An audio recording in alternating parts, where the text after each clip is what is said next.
But first, I want to bring in Mike Florio, Pro Football Talk Live co-host and contributor to Football Night in America, because we saw a story back in, I think, July that hinted at Caleb Williams maybe wanting a piece of the franchise if whoever he's drafted by. Aaron Rodgers with the Jets, did he ask for a piece of the team? And I'm curious that it got so much traction because it's not allowable. But it surfaced again, and then I thought, is somebody maybe trying to sabotage Caleb Williams now, putting it out there again? So I thought, let me get Mike Florio here to help us understand this.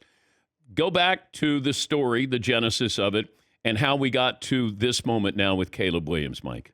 Let me make it as simple as possible, Dan. Back in July, when the league approved the sale of the Commanders to Josh Harris, one of the other items of business was to slam the door on any equity transfers to players or non-players, period. Now, you don't just make those decisions out of thin air. You do it because you're aware that some stuff may be going on and it may be an issue, so the league preemptively says this can't happen. In the immediate aftermath of that, sources that I trust very deeply, not to be confused with the sources I don't trust but still listen to, but sources I trust very deeply said, number one, Aaron Rodgers had been trying to shake a little equity out of the Woody Johnson tree, and now that's over. And also, Caleb Williams' dad had been telling prospective agents that's one of the things he's looking for. Now, look, does Caleb Williams' dad understand how it works? No, but it doesn't matter once they slam the door on it. And I think what happened, Dan, was he had a bad game Saturday night, and it's a perfect opportunity to crap on Caleb Williams. So these Twitter bot accounts start dusting off a 3-month-old story to make Caleb look unreasonable, even though it's completely irrelevant to anything that's happening now. That's it in a nutshell. Okay.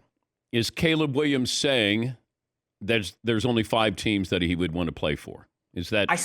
I saw that somewhere on Twitter, yeah. And I haven't seen it sourced to anyone. Look, I think Caleb Williams and his dad are in the process of trying to understand what leverage he has and how to go about using it. For the NFL, this is like Haley's Comet. It happens once every 21 years. John Elway did it in 83. Eli Manning does it in 04. Is Caleb Williams going to do it? One of these guys is going to do it because they're either going to stay in school for another year or they're going to have enough money in the bank from their NIL payments that they can say, if you draft me, I'm sitting out the whole year and doing it all over again. So I think they're just in the process of figuring out what their leverage is and how they're willing to use it. All right. Thank you, Mike.